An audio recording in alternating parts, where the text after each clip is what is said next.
Perfect. She's going to need this at home. Those words came out of my son-in-law's mouth as he held up a maid's uniform, a blue uniform with a white apron that his mother had just given my daughter, Shelley, on her very own wedding day. I watched my girl's eyes well up with tears. I saw her clutch that uniform in her trembling hands. And something inside me, something that had been dormant for 60 years, woke up. My name is Margaret Fields. I'm 60 years old, and what happened that night at the Grand Ballroom changed everything. But to understand what I did, I need you to listen from the beginning, because some stories can't be told in just one night. There are humiliation that are woven slowly, with fake smiles and poisoned words. Shelley met Rob 3 years before that wedding. It was January. I was brewing hot coffee in the kitchen when she walked in, almost floating. "Mum, I met someone." That's how it all started, with that innocent phrase, with those shining eyes I hadn't seen since she was a little girl. Rob came from a well-known family in the Greenwich Village area. His mother, Mrs. Constance Cunningham, née Miller, had been the queen of her little kingdom her entire life. A woman who measured people by the size of their houses and the sparkle of their jewellery. The first time I met her was at a cafe on the Upper East Side. She arrived 30 minutes late. "Oh, I apologize, Margaret," she said without looking me in the eye. "My driver got the address wrong." She never called me by my first name again. From that day on, I was simply Shelley's mother, as if I didn't have my own identity.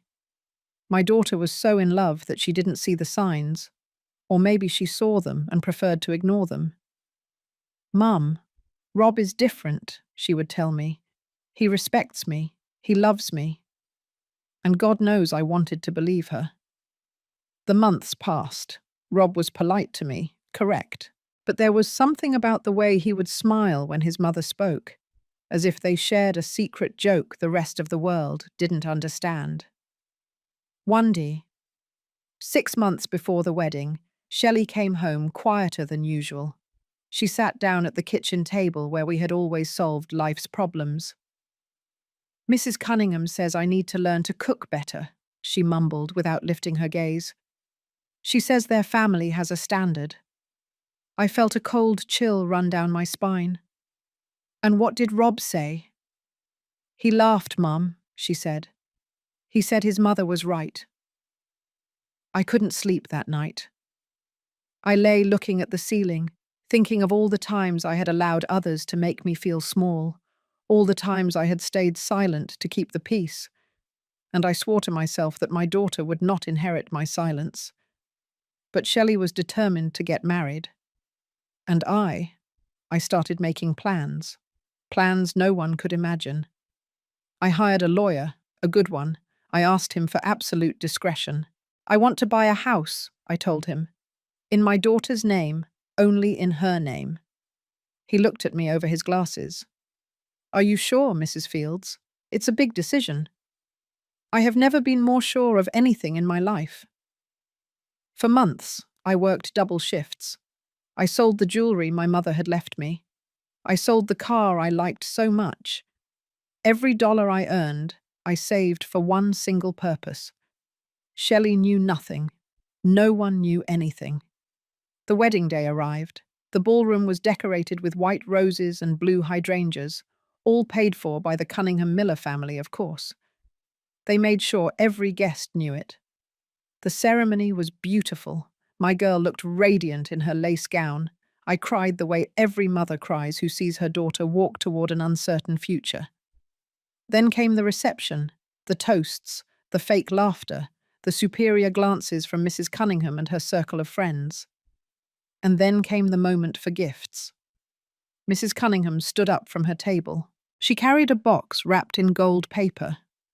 She walked up to where Shelley was standing, with that smile I had already learned to recognize, that smile that never reached her eyes. "My dear Shelley," she said, her voice loud enough for everyone to hear, "I want to give you something very special, something practical." She opened the box slowly, deliberately, and pulled out a maid's uniform, navy blue, with a white apron, with the name Shelley embroidered on the chest. The room fell silent. "So you can be presentable when you do the housework," Mrs. Cunningham continued. "A wife should know her place." Mrs. Cunningham's friends laughed discreetly behind their napkins.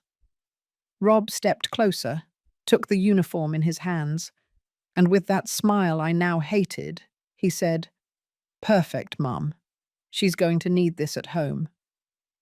I saw the tears streaming down my daughter's face. I saw her trying to smile, to maintain her composure, not to make a scene. And in that moment, everything became clear. I rose from my chair, slowly. My hands were trembling, but my voice came out steady and clear. "What an interesting gift, Mrs. Cunningham," I said, walking toward them. "Now allow me to give my daughter mine." I pulled a small box, lined in blue velvet, from my purse. "Open it, my love," I told Shelley. She looked at me with eyes full of tears and confusion. She opened the box with trembling hands. Inside were two carefully folded documents. She unfolded them, and as she read what they said, I thought of how sometimes we trust too much in those we shouldn't. Have you, too, been disappointed by someone you loved? Tell me your story in the comments. I want to read it. Shelley held those papers in her hands as if they were made of glass. Her eyes traced the lines over and over, trying to understand what she was seeing. "Mum, what is this?" "Read it out loud, my love," I told her. My voice came out calmer than I felt inside. She swallowed. The tears were still falling, but now for a different reason. "Property deed," she began to read, her voice shaking. "House located at Magnolias Lane, number 43, Brooklyn Heights. Owner, Michelle Sophia Fields Estrada." The silence in the ballroom was so thick you could cut it with a knife. Mrs. Cunningham had lost all composure. Her face, always so carefully made up, had turned pale and then red, very red. "What does this mean?" Rob asked. He wasn't smiling anymore. "It means," I said, looking him directly in the eye, "that my daughter has her own roof over her head, her own house, in her name, only in her name." Shelley kept reading the second document. Her lips moved in silence. "And this, Mum, this is a power of attorney." "Yes, my dear, a power of attorney that establishes that this house is yours and only yours, that no one can claim rights to it, not even your husband. I need you to understand something. I am not a wealthy woman. I never have been.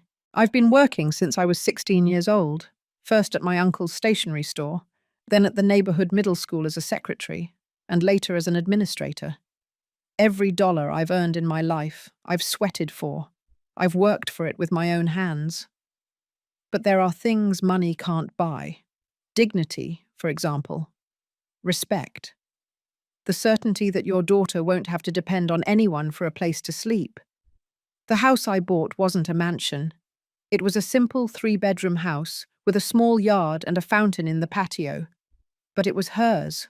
Completely hers. "I don't understand," Rob said. His voice had changed.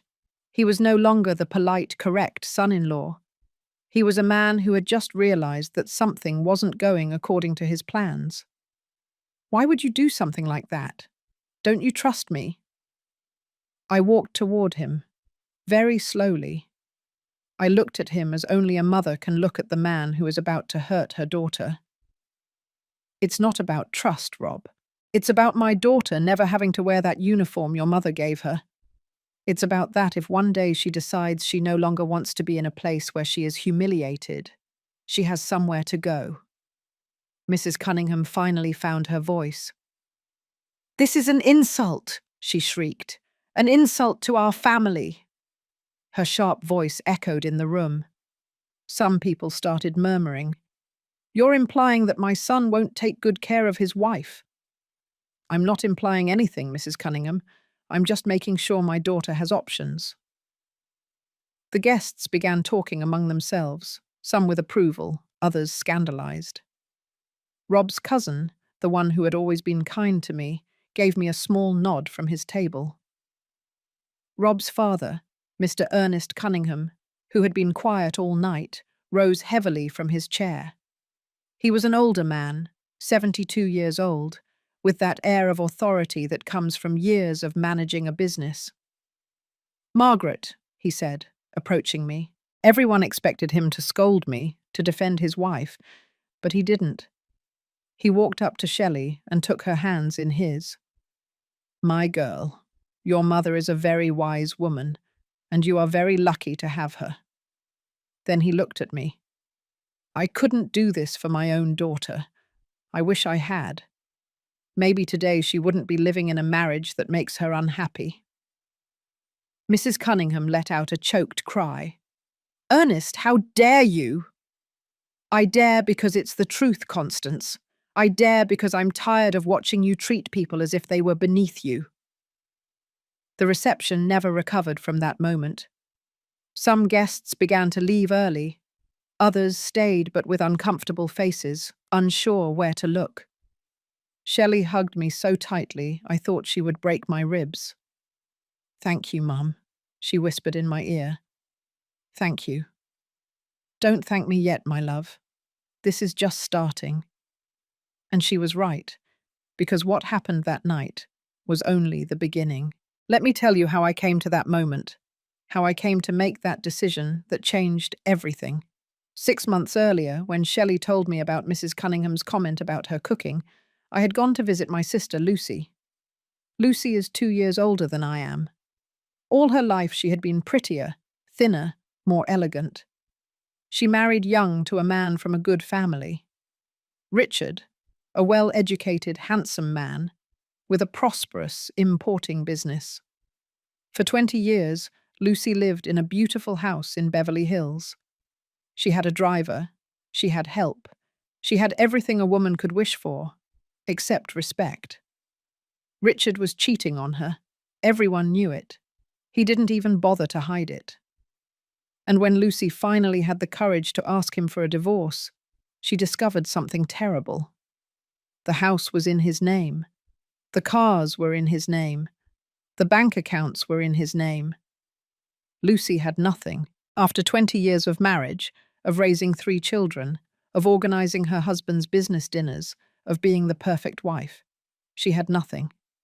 She had to return to my parents' house, at 42 years old, with her children, with no money, no options. The day I went to visit her, I found her in the kitchen of the house where we grew up. Our mother had passed away 2 years earlier. The house felt empty and sad.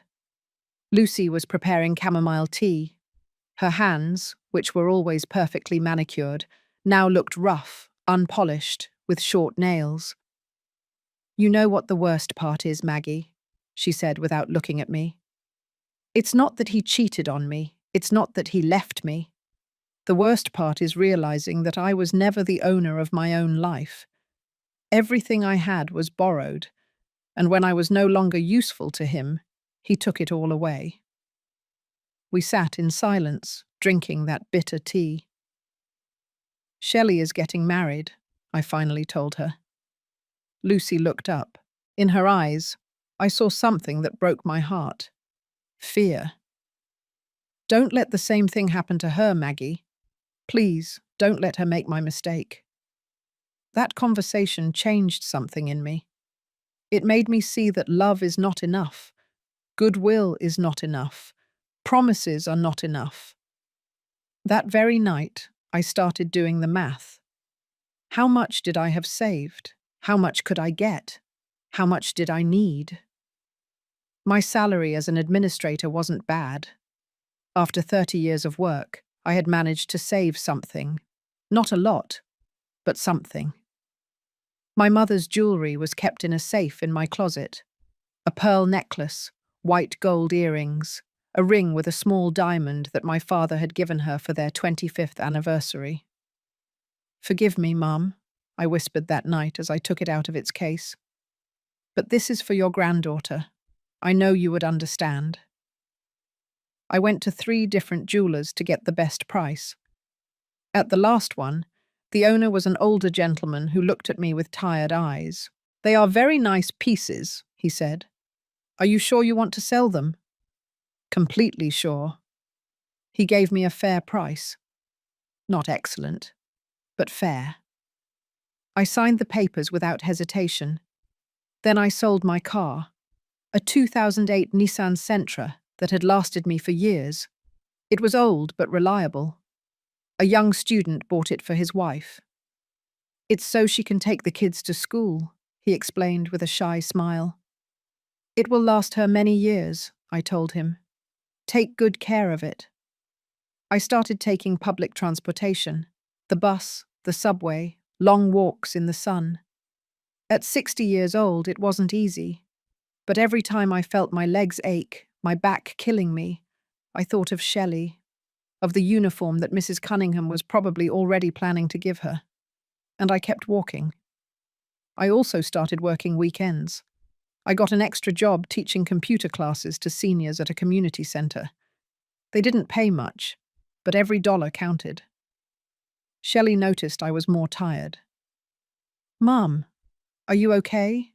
You look so thin." "I'm perfect, my love, just a little busy with work." I couldn't tell her the truth. Not yet. I needed it to be a surprise. I needed that day, the day of her wedding, when Mrs. Cunningham tried to humiliate her, for her to have something real, something tangible, something that no one could take away from her. 3 months before the wedding, I finally had enough money for the down payment. I went to see houses with a real estate agent a co-worker had recommended to me. "I'm looking for something simple, but respectable," I told him. "With a yard, if possible, a place where my daughter can feel at peace." We saw 7 houses. Some were in bad shape, others were in areas I didn't like. But the eighth one was perfect. It was on a quiet street in Brooklyn Heights, a 2-story house, painted a light peach color. It had a small fountain in the patio with blue and white tiles. Bougainvillea grew over the back wall, filling everything with magenta color. "This one," I said. "This is it." The agent looked at me surprised. "Don't you want to see the inside?" "Yes, of course, but I already know this is it." We went inside. The interior smelled of fresh paint and cleanliness. The living room was small but bright. The kitchen had enough space for a large table. The bedrooms were on the 2nd floor, with windows overlooking the yard. The main bedroom had a balcony. I stepped out. From there you could see the fountain in the patio. You could hear the water running softly. I closed my eyes and imagined Shelley sitting there in the mornings, drinking coffee, listening to the water, at peace. "I'll take it," I said. The legal process was complicated. The lawyer, Attorney Miller, was a meticulous man. "Mrs. Fields, I need you to understand something very important. If we make the deed only in your daughter's name, and then we create the special power of attorney you are asking for, it means that even if she gets married, the house will remain only hers. The husband will not have any rights to the property." "That is exactly what I want." "It is unusual," he said. "It can cause tension in a marriage." "Attorney," I looked at him directly. "If it causes tension, then it was the wrong marriage from the start." He nodded slowly. "I understand. We will proceed as you indicate." I signed all the papers. I paid all the notary fees. Every signature was an act of love. Every stamp was a promise. The night before the wedding, I couldn't sleep. I got up at 3 hours 0 minutes and went to the kitchen. I brewed hot coffee, the way my mother taught me, with cinnamon. I sat at the table. The very table where Shelley had cried when Mrs. Cunningham told her she needed to learn to cook better. I took the documents out of my purse. I unfolded them carefully. I read every line again, though I already knew them by heart. I hope I'm doing the right thing, I whispered into the darkness. I hope one day she understands why I did this. Outside, a dog barked in the distance. The clock in the living room marked 3 hours, 30 minutes. I folded the papers again. I put them in the blue velvet envelope I had bought especially for this, and I waited for the sunrise. As I tell all this, I wonder where you might be listening to me. Write the name of your city in the comments. After Mr. Ernest said those words about his own daughter, the room was divided. There were those who looked at me with admiration. Other people, especially Mrs. Cunningham's friends, gave me looks of contempt. Rob had moved away from us. He was in a corner with his mother, speaking in low voices but with abrupt gestures. She waved her hands as if conducting an invisible orchestra. He nodded, a lot. Shelley was still hugging me. I could feel her trembling. I don't know if it was from joy or fear. Maybe both. Mum, I don't know what to say. Don't say anything, my love. Just promise me that you will never forget that you have that place, that you will always, always have a roof that is yours. She nodded against my shoulder. Her tears dampened the fabric of my wine-coloured dress. The band started playing again, trying to recover the festive atmosphere. But it was useless. The damage was already done. Or rather, the protection was already in place. Uncle Andrew, my deceased husband's brother, approached us. He was a man of almost 70 years old, with a white moustache and eyes that always seemed to be smiling. "Margaret," he said softly, "what you did there, your husband would be very proud." My husband, Charles, had been dead for 8 years. A sudden heart attack while waiting for the bus to go to work. He was only 52 years old. We never had much. He worked at a hardware store. I worked at the school. But we were happy. He respected me. He valued me. He never made me feel small. "Thank you, Uncle," I said, my voice breaking. When Charles died, I thought I would never be able to move on. Shelley was 17. She was still in high school. Suddenly I found myself alone, with a daughter to support, bills to pay, an uncertain future. But I kept going, because that's what women do. We keep going even if the world is falling apart. And now, 8 years later, I was here, watching my daughter get married, protecting her in the only way I knew how. Rob finally returned. His face had changed completely. He was no longer the groom in love. He was a stranger in a tie. "Shelley, we need to talk." "Not now, Rob. It's our wedding." "Precisely because of that, we need to talk. Your mother just—" "My mother just gave me the best gift anyone could give me," Shelley interrupted him. And in her voice there was something new, something I had never heard before. Firmness. Rob clenched his jaw. For a moment I thought he was going to explode, but he didn't. Instead, he forced a smile. "All right, we'll talk later." He walked away again, this time toward the bar. He ordered a whiskey, then another. Mr. Ernest approached me while I watched Rob drink. "My son is not used to things not going his way. I know. His mother raised him that way, believing the world owes him something, that people are tools for his convenience." I looked at the old man. His eyes were tired. "Why did you stay with her all these years, Mr. Ernest?" He sighed deeply. "Out of cowardice, Margaret. Out of simple and plain cowardice. And because when you are 60 years old and have a life built, getting a divorce seems harder than enduring. But a day doesn't go by that I don't regret it." He was silent for a moment. Then he added, "Don't let your daughter make my mistake. If that boy doesn't treat her well, if he makes her feel small, If he mistreats her in any way, you already have a place to go back to. I know. And I will be keeping an eye out. You have my word. That was one of the saddest conversations of my life. Seeing an elderly man admit that he wasted decades in a loveless marriage.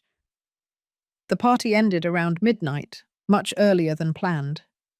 The newlyweds were supposed to leave that night for Cabo, a week at an all-inclusive resort. I helped Shelley change from her wedding dress into her travel clothes.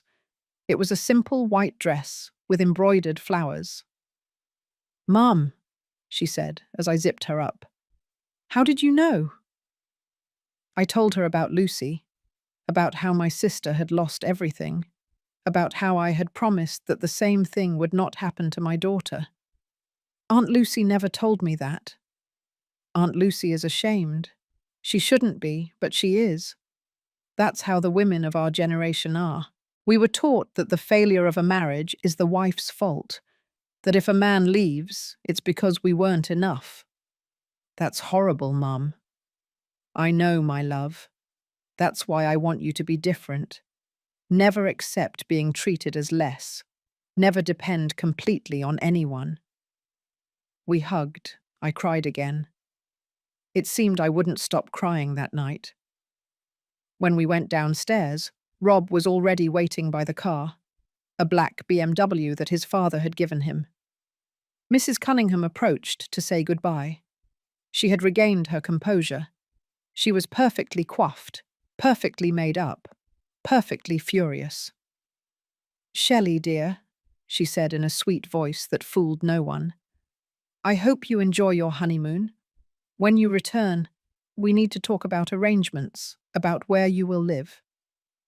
"We already have a place to live, mother-in-law," Shelley replied. Her voice sounded more confident now. "I have a house. A house your mother bought to control you. A house my mother bought to protect me. There's a difference." Mrs. Cunningham pursed her lips into a thin line. Then she turned to me. "You are a very clever woman, Margaret. Very clever. But this is not going to stand." "It was not my intention for it to stand in any way, Mrs. Cunningham. It was only my intention to protect my daughter.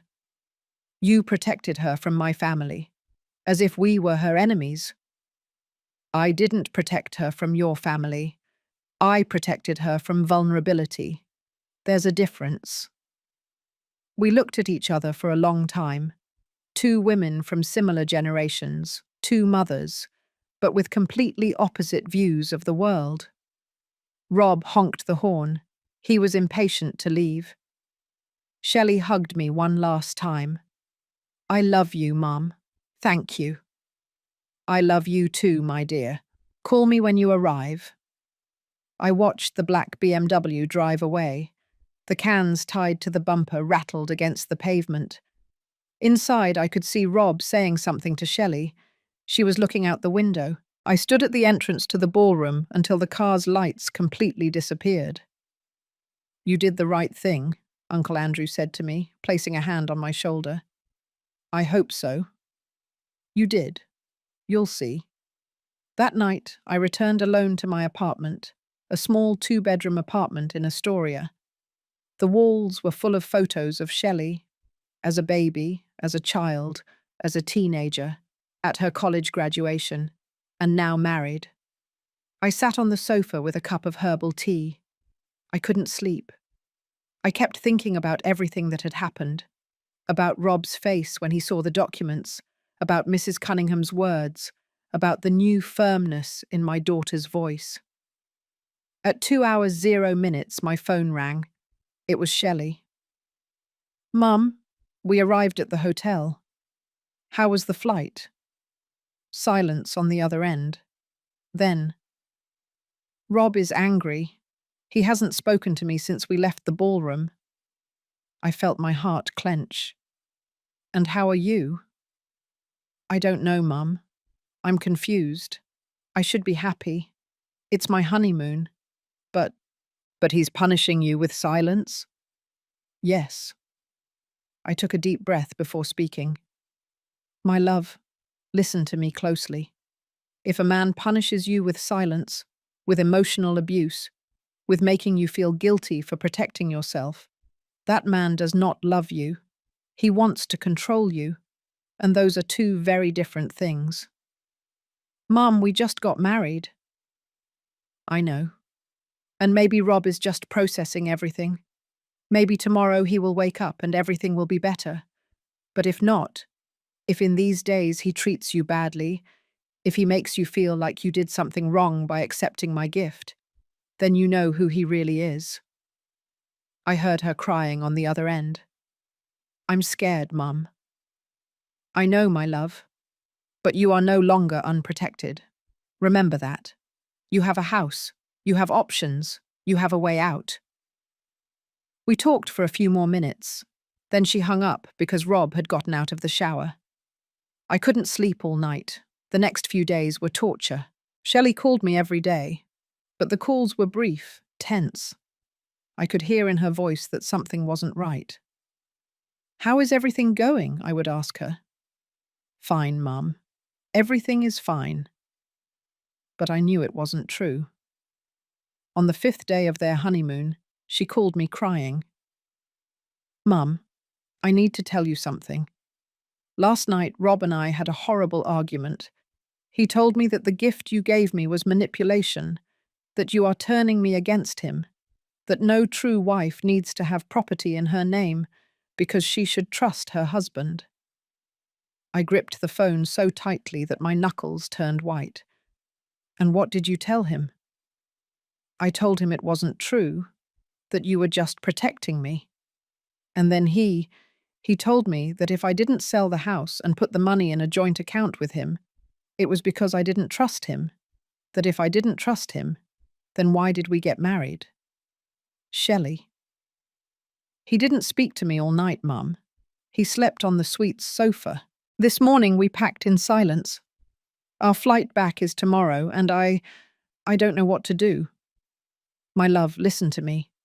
What Rob is doing has a name. It's called emotional manipulation. He is making you feel guilty for something that is not your fault. He is punishing you for having something that is yours. But Mum, maybe he's right. Maybe I should trust him more. Trusting doesn't mean handing over everything. Trusting doesn't mean giving up your security. Trusting doesn't mean putting yourself in a position of complete vulnerability. She cried and cried. I don't know what to do. Yes, you do, my love. Deep down you know. But you are afraid. And it's okay to be afraid. But don't let fear make you make decisions that are going to hurt you. We hung up. I sat in the kitchen, staring at the cup of coffee cooling in front of me. I thought about calling Rob, about telling him exactly what I thought of him, about yelling at him that my daughter was not his property, but I didn't, because Shelley needed to learn to defend herself. I could give her the tools, the house, the security, but the strength to use them, that she had to find herself. The next day, Mrs. Cunningham, Mr. Ernest and I went to pick them up at the airport. An awkward scene, if there ever was one. Mrs. Cunningham didn't speak to me. She behaved as if I were invisible. Mr. Ernest, on the other hand, greeted me warmly. How have you been, Margaret? Worried? I know. Me too. When Shelley and Rob emerged from the immigration area, I could immediately see that something had changed. They walked separately. He was ahead, she was behind, as if they were two strangers who happened to take the same flight. Shelley hugged me tightly. She was thinner. She had dark circles under her eyes. My love, are you okay? I am now, Mum. Rob greeted his parents. He completely ignored my presence. In the parking lot, Mrs. Cunningham approached them. Children, come have dinner at the house today. We need to talk about your plans, about where you're going to live. Rob nodded immediately. Yes, Mum. Let's go. But Shelley said, No, thank you, mother-in-law. I'm very tired. I want to go home and rest. Your house? Mrs. Cunningham asked with venom in her voice. Are you referring to the house your mother bought to control you? And then Shelley did something I will never forget. She straightened up. She lifted her chin. She looked her mother-in-law directly in the eyes. And she said, I'm referring to my house, the house that is in my name, the house where my husband and I are going to live. And if he has a problem with that, then we have bigger problems than deciding where to have dinner. The silence that followed was absolute. Rob looked at her with wide eyes. Mr. Ernest smiled slightly. Mrs. Cunningham turned red as a tomato. And I felt like I could breathe for the first time in days. My daughter had found her voice. I still wonder if I did the right thing. What about you? What would you have done in my place? The Brooklyn Heights house was empty when we arrived. Shelley had insisted we go directly from the airport. Rob drove the BMW in silence, his jaw clenched. I followed him in a taxi. When we arrived, the afternoon sun illuminated the bougainvillea growing over the wall. The fountain in the patio sang softly. Everything looked exactly as I had imagined that first time I saw the property. Shelley got out of the car and stood in front of the main door. It was solid walnut wood, with a wrought iron knocker shaped like a crescent moon. It's beautiful, Mum, she whispered. I took the keys out of my purse. 2 sets, one for her, another spare one for me, just for safety. It's yours, my love. All yours. Rob took the suitcases out of the car with jerky movements. He dropped them at the entrance with more force than necessary. Are you going to let us in, or are we going to stand here, admiring the facade? His voice was sharp. I opened the door. The interior smelled new, of fresh paint and possibilities. The living room had tile floors. The windows overlooked the yard. There was a small dining room connected to the kitchen. Everything was empty, of course. There was no furniture yet. I thought you could decorate it to your liking, I told Shelley. Choose your own furniture. Truly make this place yours. She walked through every room, touching the walls, looking out the windows, discovering every corner. Her eyes shone in a way I hadn't seen in weeks. Rob, on the other hand, walked with his hands in his pockets, examining everything with a look of displeasure. It's small, he finally said. It has 3 bedrooms, 2 full bathrooms, a living room, dining room, kitchen, and a yard, I replied. For a young couple, it's more than enough. My apartment on the Upper East Side is bigger. This is your home, not a rented apartment. He looked at me with cold eyes. It's not their home, it's Shelley's. You made sure of that, didn't you? Exactly. We went up to the 2nd floor. The main bedroom had that balcony I had liked so much. From there, you could see the fountain, surrounded by ferns and small white flowers that I had planted myself a week before the wedding. Shelley walked out onto the balcony. The wind moved her hair. For a moment, she looked like a girl again. My girl. Mum, this is perfect. Rob walked into the bedroom, looked around, and let out a dry laugh. Perfect. It doesn't even have enough closet space for all my clothes. You can put in an additional closet, I suggested, or use one of the other bedrooms as a dressing room. Or we could sell this house and buy something better, something that belongs to both of us. The silence that followed was heavy. Shelley turned from the balcony. We are not selling the house, Rob. Why not? If you really trusted me. This has nothing to do with trust, she interrupted him. Her voice was firm but tired. It has to do with the fact that this is the first thing in my life that is completely mine. Can you understand that? What I understand is that your mother manipulated both of us. My mother protected me. Why is it so hard for you to see the difference? I cleared my throat. I think it's best if I leave you alone. You have a lot to talk about. I went downstairs quickly. I could hear their voices rising. I didn't want to be there. They needed to resolve this between themselves. Before leaving, I left the second set of keys on the kitchen sink, and I also left an envelope. Inside were $5,000. It wasn't much, but it was something for them to start buying the basics. Furniture, kitchen utensils, curtains. The taxi was waiting for me outside. The driver was leaning against the car, smoking a cigarette. "Everything all right, ma'am?" "Everything's fine," I lied. During the ride back to my apartment, I wondered if I had done the right thing. If maybe Miss Cunningham was right. If maybe my gift had been a form of manipulation. But then I thought of Lucy, of how she had lost everything, of how she had returned to our parents' house with nothing, no options, no dignity, and I knew I had done the right thing. The next few days were strange. Shelley called me infrequently. When she did, her voice sounded flat. "How are things going?" "Fine, Mum." "Have you bought furniture yet?" "Some." Rob insists that everything be a certain brand. He says he can't live with common furniture. "And what do you think?" "I think we don't have money for designer furniture, but he doesn't want to listen."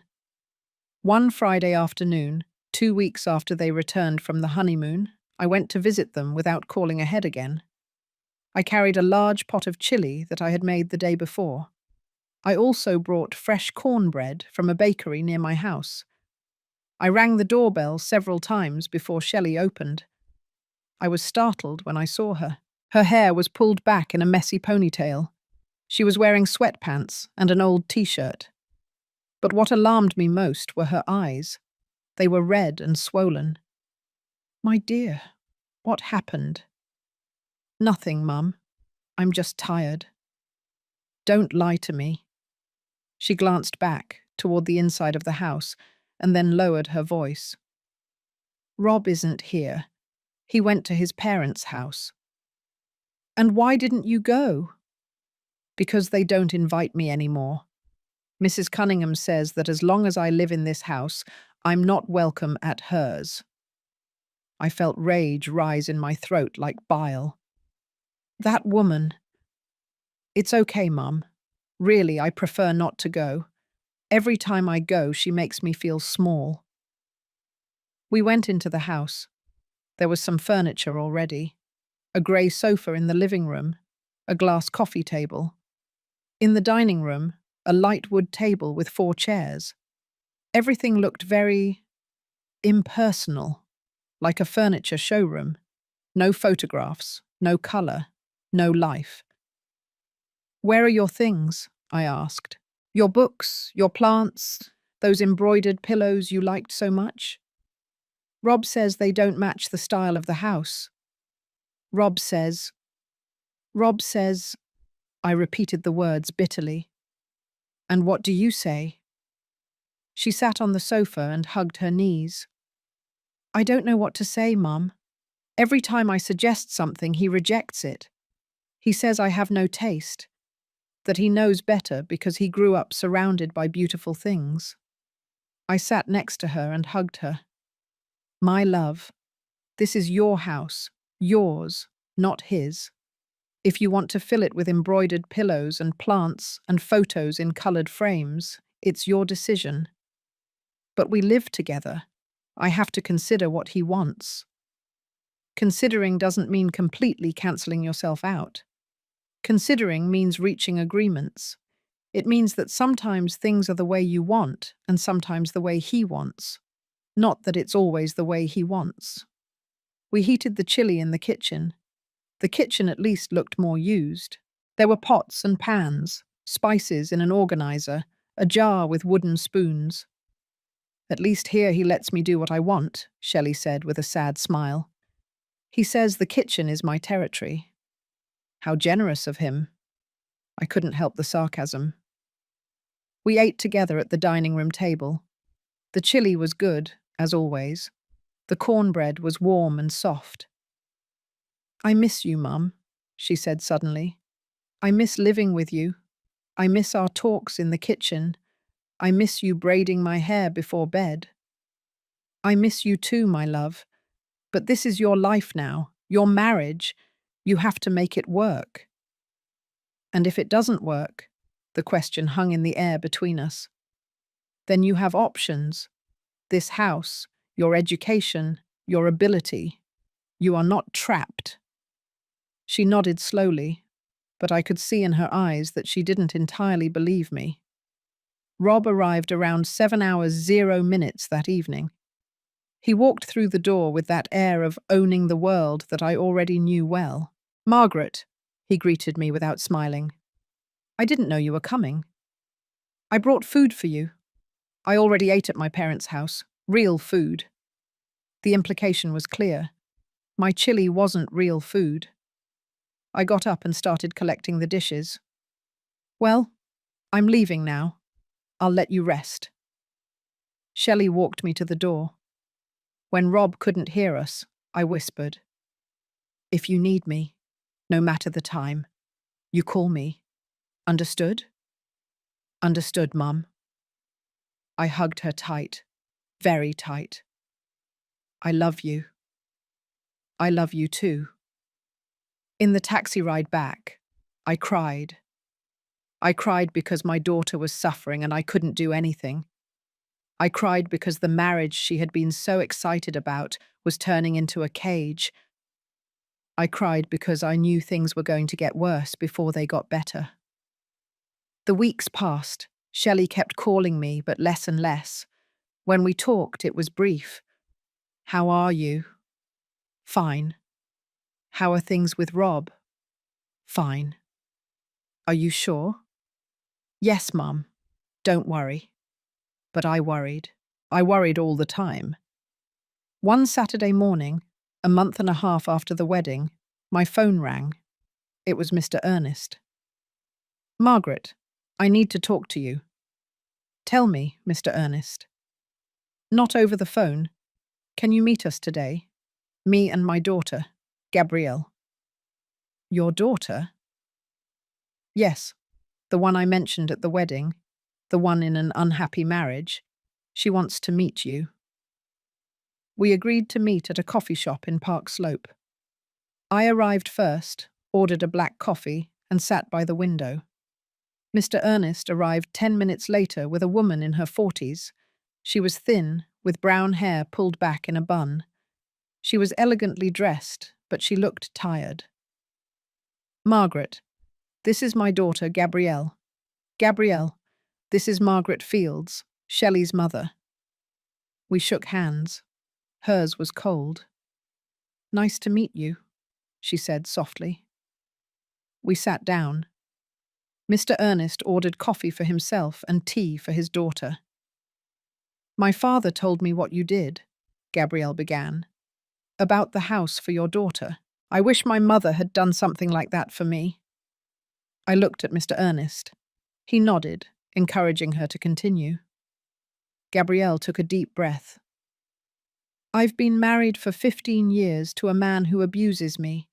Not physically, he has never laid a hand on me, but emotionally he has destroyed me. Her voice broke a little. She paused, took a sip of tea. When I got married, I worked at my father's company. I was the marketing director. I liked my job. I was good at what I did. She was excellent, Mr. Ernest corrected. My husband, Morris, started saying that I didn't need to work, that he earned enough, that a wife should be at home. I quit my job because I thought that would make us happy. She paused for a long time. But it didn't make us happy. He kept finding things to complain about, that the house wasn't clean enough, that the food wasn't like his mother's, that I had become boring because I had nothing to talk about except the home. Gabrielle, I took her hand across the table. It was trembling. 3 years ago I asked for a divorce, and I found out I had nothing. The house is in his name, the cars, the bank accounts, everything. I haven't worked in 12 years. I don't have recent experience. I don't have my own savings. And your father's company? Maurice convinced my mother that I shouldn't return, that it would be awkward, that it was better for me to stay at home. Mr. Ernest closed his eyes. I could see the pain on his face. I should have defended her more, he said. I should have stood up to Constance, but I didn't, and now my daughter is trapped. I'm not trapped, Gabrielle said with a thin voice. I'm just out of options. That's why I wanted you to talk to her, Mr. Ernest explained. So you could see what can happen, so your Shelley doesn't end up like this. Shelley has the house, I said. She has options. But for how long? Gabrielle asked. How long before Rob convinces her to sell it, or to put his name on the deed? My husband also started this way, little by little, asking for small things, making me feel selfish for wanting to keep something of my own. Her words chilled my blood. What are you telling me? I'm telling you to watch your daughter, to be vigilant, because men like Rob, like my brother, don't change. They just become more subtle.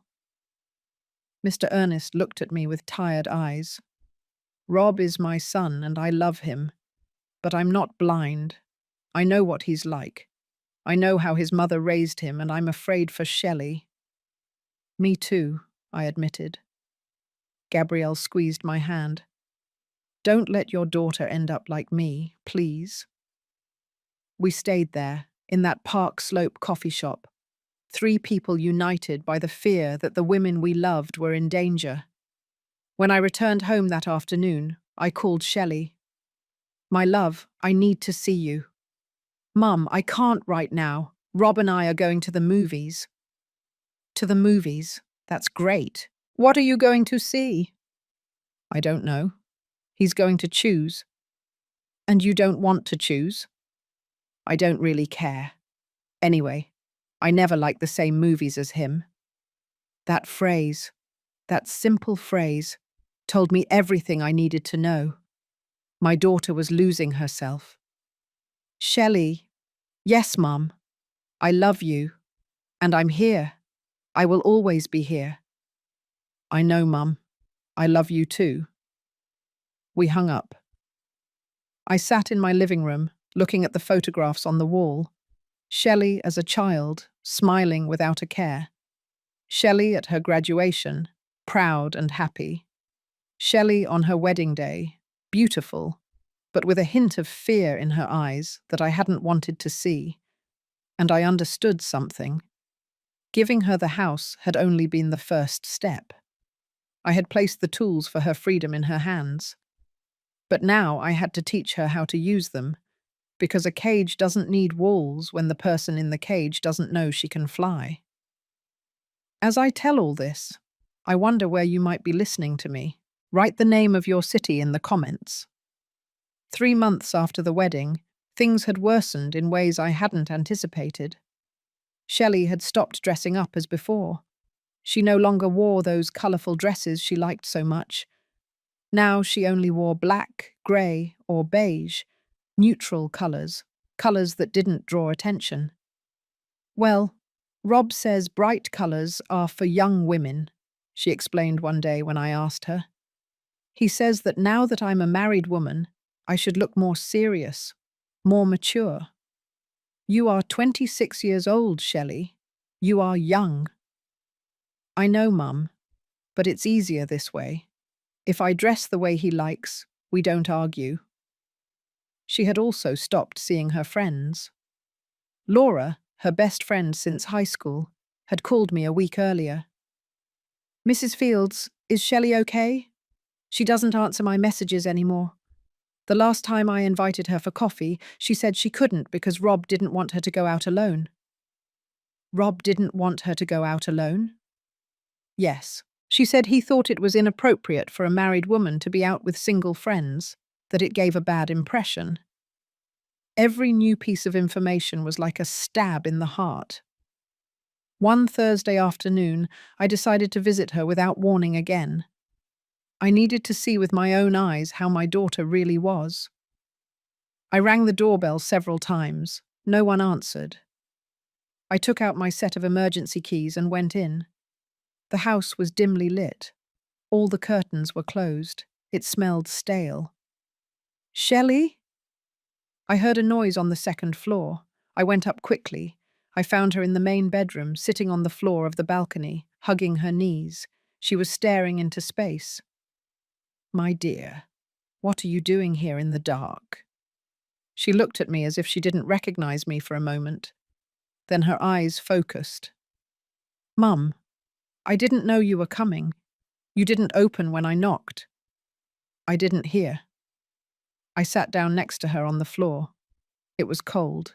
The rainy season was beginning, and the sky was grey. What's wrong, my love? And don't tell me nothing, because it's not nothing. She remained silent for a long time.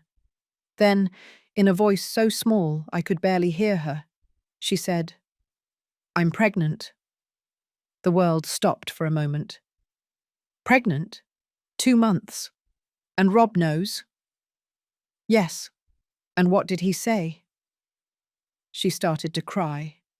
Deep sobs that shook her entire body. He said that now I wouldn't be able to work, that I would have to dedicate myself completely to the house and the baby. He said that it was time to sell this house, because with a baby, we're going to need something bigger, something on the Upper East Side, near his parents. I felt my blood boil. Sell the house? He says that with what we get from this house and what he has saved, we can buy a nice apartment. In both our names, of course, because now we are going to be a real family. Shelley, look at me. She looked up. Her eyes were red and swollen. Don't sell the house. But Mum. No, don't sell the house. I said every word clearly. This house is your insurance, it's your freedom, it's your way out. Don't sell it. But we're going to have a baby. Rob is right. We need something bigger. This house has 3 bedrooms, one for you, one for the baby, and one for guests. It's more than enough. Rob says the neighborhood isn't good, that Brooklyn Heights is too far from everything. Rob says, always Rob says. And what do you say, Shelley? What do you want? She was silent, and in that silence I understood something terrible. My daughter no longer knew what she wanted. She no longer knew who she was. Listen to me closely. I took her hands. I know you're scared. I know a baby changes everything, but don't let fear make you give up the only thing that is yours. Rob has his properties, he has his money, he has everything, but this house is yours, only yours. I don't want to fight with him, Mum. I'm so tired of fighting. I know, my dear, I know. I hugged her as she cried. Her body was thinner. I could feel her ribs. Have you eaten today? I'm not hungry. Are you seeing a doctor? Rob wants me to go to his mother's gynecologist, a doctor on the Upper East Side. And do you want to go to that doctor? I don't know him. Then let's find another one that you choose, one you feel comfortable with. Rob is going to get angry. Rob is not the one who is pregnant. You are. You decide. For the first time in that conversation, I saw a flicker of something in her eyes. I don't know if it was hope or just a spark of the Shelley I knew. That night I stayed to sleep at the house. Shelley didn't protest. I think she needed company. I made chicken soup with vegetables, nothing too heavy. She ate little, but she ate something. We were watching television when Rob arrived around 10 hours, 0 minutes. Margaret, he greeted me with that cold tone that was now habitual. What are you doing here? I came to see my daughter. I see. Well, you've seen her. Now you can leave. Shelley was sitting on the sofa, very still. I could see her tense up. Actually, I'm going to stay tonight, I said. Shelley doesn't feel well, and I want to be here. It's not necessary, I can take care of my wife. I'm sure you can, but I'm staying anyway. We stared at each other. It was a battle of wills. Rob, Shelley said, her voice trembling. Let her stay. Please. He clenched his jaw. Then he went upstairs without saying a word. Thank you, Mum, Shelley whispered. You don't have anything to thank me for. I slept in the guest bedroom. Or rather, I didn't sleep. I stayed awake, listening. I heard when Rob entered the main bedroom. I heard their voices.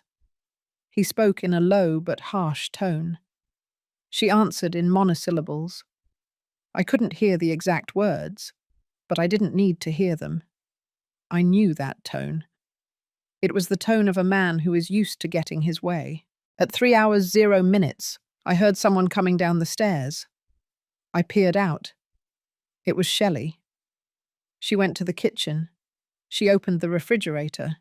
She stood in front of the light, looking at the contents without taking anything out. I got up and went downstairs. Can't you sleep? She jumped. She hadn't heard me. Mum, you scared me. I'm sorry, my love. Do you want me to make you something? Tea? Warm milk? I don't know what I want. She sat down in one of the dining room chairs. I put milk with cinnamon to heat. Rob is very angry, she said after a while. He says you are turning me against him, that before the wedding I was different. And what do you think? I think everything was easier before, when we were just dating, when he was sweet and attentive. People don't change overnight, Shelley. They just stop pretending. Do you think he was pretending? I poured the milk into 2 mugs. I sat across from her. I think that when a man is courting, he shows his best version, and when he feels he has you, he shows his real version. Then the Rob I knew wasn't real. Maybe he was real, but he wasn't complete. Now you are seeing the whole picture. She took a sip of milk. A tear rolled down her cheek. I don't know if I can do this, Mum. Being a wife, being a mother, living like this. You don't have to live like this. There are other ways. Get a divorce? We just got married. I'm pregnant. I can't get a divorce. I'm not saying divorce him. I'm saying you set boundaries, that you let him know he can't treat you as if you were his property. It's easier said than done. I know, my dear. Believe me, I know. We finished the milk in silence. Then I walked her back to her bedroom. Mum? Yes. Were you happy with Dad? The question took me by surprise. Very. Your dad was a good man. But did you have problems? All marriages have problems, my love. The difference is how you resolve them. Your dad and I talked. We listened to each other. We respected each other. Neither of us tried to control the other. Rob says controlling is another form of loving, that when someone loves you, they want to know where you are, what you're doing, who you're talking to. That's not love, Shelley. That's possession, and there's a huge difference. She nodded slowly. Good night, Mum. Good night, my love.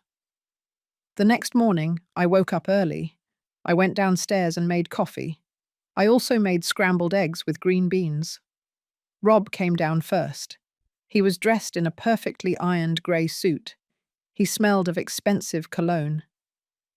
Good morning, I said. Good morning, he replied without looking at me. He poured himself coffee and sat at the table with his phone. Rob, we need to talk. We have nothing to talk about. I think we do. It's about Shelley. My wife is not your problem. She is my daughter. She will always be my problem. He looked up from his phone. His eyes were cold. Look, Margaret, I know you think you know me, that you know exactly what kind of man I am, but you don't know anything. I know enough. Oh, yeah? Do you know that I love your daughter? That I would do anything for her? What I see is a man who is trying to isolate his wife, to cut her off from her friends, her family, from everything that makes her feel like herself. What you see is what you want to see. Then prove me wrong. I don't have to prove anything to you. Just then, Shelley came downstairs. She was wearing an old nightgown, her hair messy. She looked vulnerable. "Good morning," she said in a small voice. Rob stood up immediately. His attitude changed completely. Suddenly he was all smiles. "My love, how did you sleep? Did you sleep well?" "Yes." "Do you want me to prepare you something? Fruit? Yogurt?" "I already made breakfast," I said. Rob gave me a quick glance. Then he smiled at Shelley again. "I have to go. Important meeting. But I'll call you later, okay?" He kissed her on the forehead. Then he left without saying goodbye to me. Shelley and I ate breakfast in silence. She ate a little more than the night before. That was good. "Mum, I need to tell you something." "Tell me." "Yesterday before you arrived, Rob gave me a surprise." "What kind of surprise?" "He spoke with a real estate agent. He already has 2 apartments listed for us to see on the Upper East Side, near Mrs. Cunningham's house." I felt my stomach clench. "And what did you say?" "I told him I had to think about it first. He got angry. He said any woman would be happy to move to the Upper East Side, that only I would find reasons to complain." "Shelley, listen to me. You don't have to sell this house. You don't have to do anything you don't want to do." "But he already spoke to the agent. He already made plans. Plans without consulting you. Plans without your consent. That tells you everything you need to know." She played with the green beans on her plate. "Sometimes I think Mother Constance is right, that I am difficult, that any other woman would be more grateful. Mrs. Cunningham is a bitter woman who raised a son who thinks women are objects. Don't listen to her. She is your husband's mother, your baby's grandmother, and that doesn't make her wise, or good, or worthy of your respect if she doesn't respect you." After breakfast, I stayed for a while longer. I helped Shelley clean up. I noticed how she avoided certain topics, how she changed the conversation when I asked about her plans.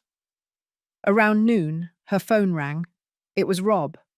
I could hear his voice from where I was. Loud, insistent. "Yes, she's leaving now." "No, nothing happened." "Yes, I promise." "All right. I love you too." He hung up and looked at me with guilty eyes.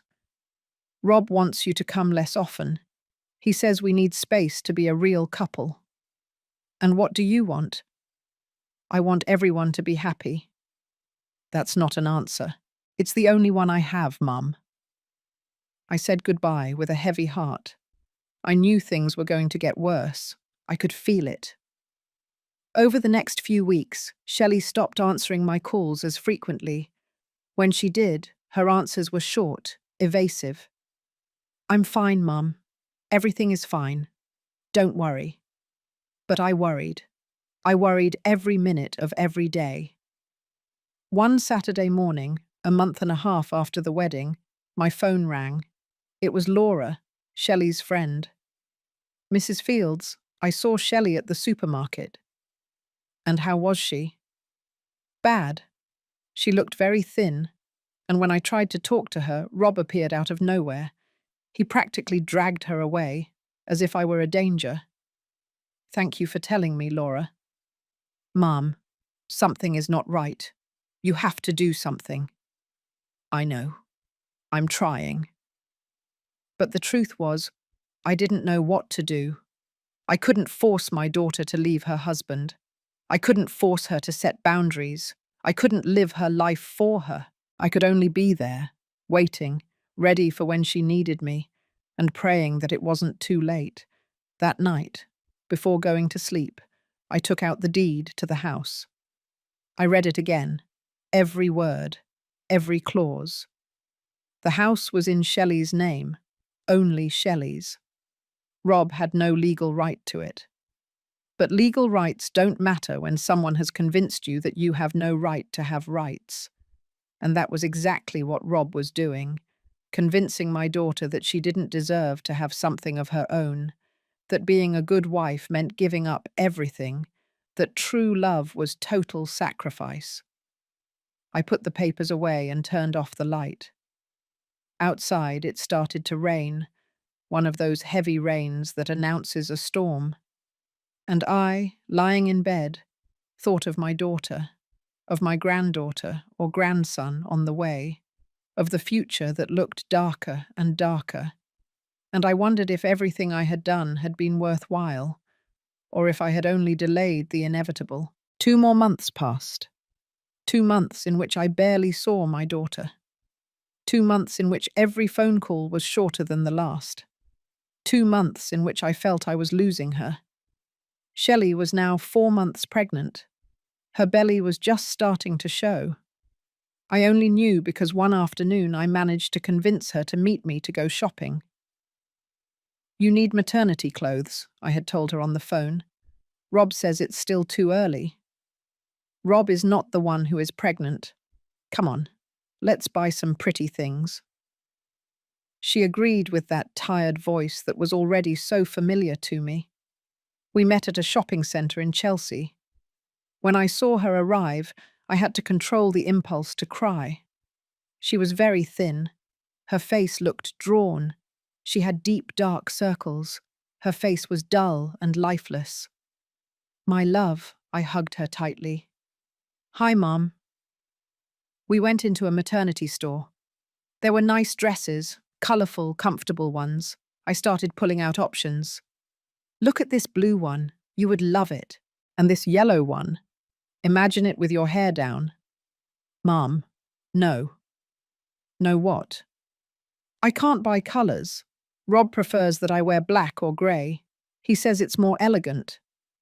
"Shelley, you're going to be a mother. You're not going to a funeral." "I know, but it's easier this way without arguments." The sales clerk looked at us curiously.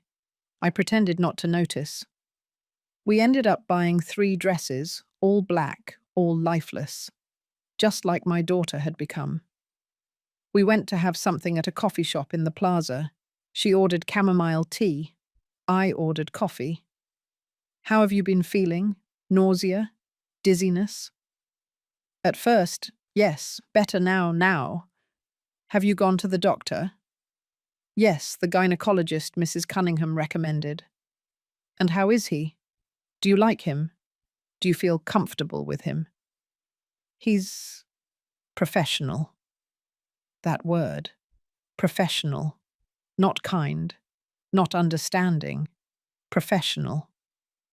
"Does Rob go with you to the appointments?" "Sometimes. When he can. He says his job is very demanding. But the job of being a husband is also demanding, especially when your wife is pregnant." She didn't say anything.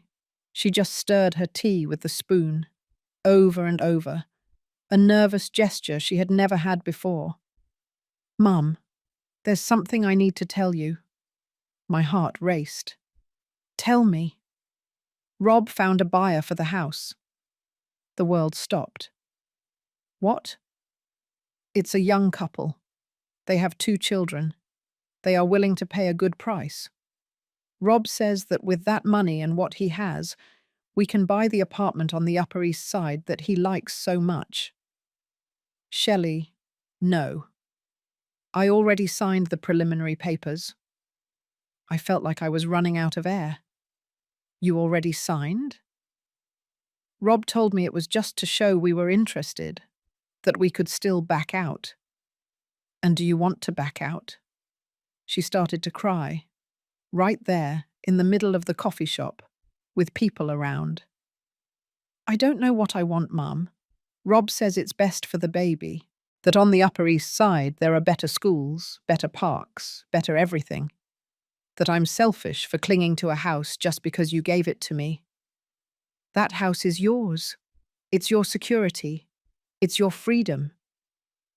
Rob says freedom in marriage is a myth, that when two people get married, they become one, and what's mine is his, and what's his is mine. Then why is the new apartment going to be in both your names, but he didn't put his house in both your names when you got married? She was silent. I could see she had never asked herself that question. She hadn't thought about that. Well, think about it now. Think hard. Why does he want you to sell what is yours to buy something that will belong to both of you? Why don't you buy the new apartment and keep the house as an investment? He says we don't need two properties. He has more than two properties, Shelley. He has the apartment where he lived when you were dating. He has land in the Hamptons that his father left him. He has shares in the family business. But the only thing he wants to get rid of is what is yours. I watched as the ideas began to connect in her mind, how she began to see what I had seen from the beginning. "Oh God," she whispered, "you're right. My love, I need you to promise me something. Don't sign anything else. Nothing. Until you speak with a lawyer." "A lawyer? Rob will think I don't trust him. And maybe you shouldn't trust him. At least not blindly." She wiped her tears with a napkin. "What am I going to do, Mum? I already signed those preliminary papers. Tomorrow we will go to Attorney Miller, the lawyer who helped me with the deed to the house. He will tell us what can be done. Rob can't find out.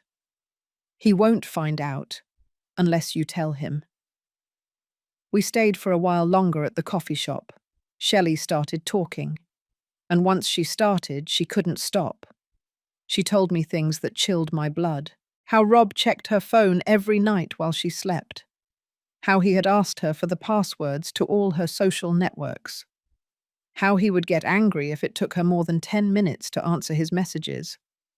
How he had started criticizing her body, her weight, her way of dressing, her way of speaking. How Mrs. Cunningham came to the house without warning and checked how clean it was. How she would leave her little notes where she had found dust or disorder. How Rob had suggested that she quit her job, even though she had only been working for a year as a graphic designer at a small agency. He says that with the baby, I won't be able to concentrate, that it's better for me to quit now and dedicate myself to preparing everything for when it's born. And do you want to quit? I like my job. They don't pay much, but I like it. It makes me feel useful. Then don't quit. But Rob says, Rob says, Rob says, Rob says. I gently but firmly hit the table. And what do you say, Shelley? When are you going to start saying what you want? She looked at me with frightened eyes, like a little girl. I don't know how.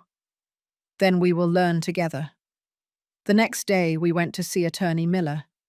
His office was in an old building in Park Slope. We went up 3 flights of narrow stairs. The lawyer was a man about 60 years old, with thick glasses and a completely white beard. He received us warmly. "Mrs. Fields, Miss Shelley, come in, come in." I explained the situation.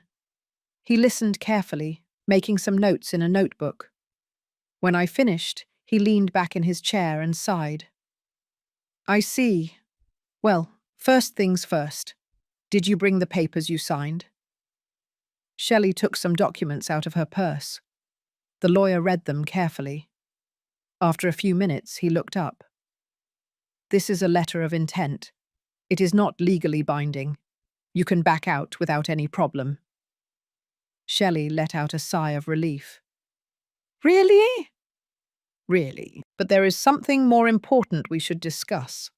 This house is deeded only in your name, correct?" "Yes." And there is a special power of attorney that prevents your husband from having rights to it. Correct? I need you to know something. To sell that house, you need to sign in front of a notary public, and the notary is obligated to ensure that you understand what you are doing, that you are not being pressured. What if I already signed in front of the notary? Did you already do that? No, not yet.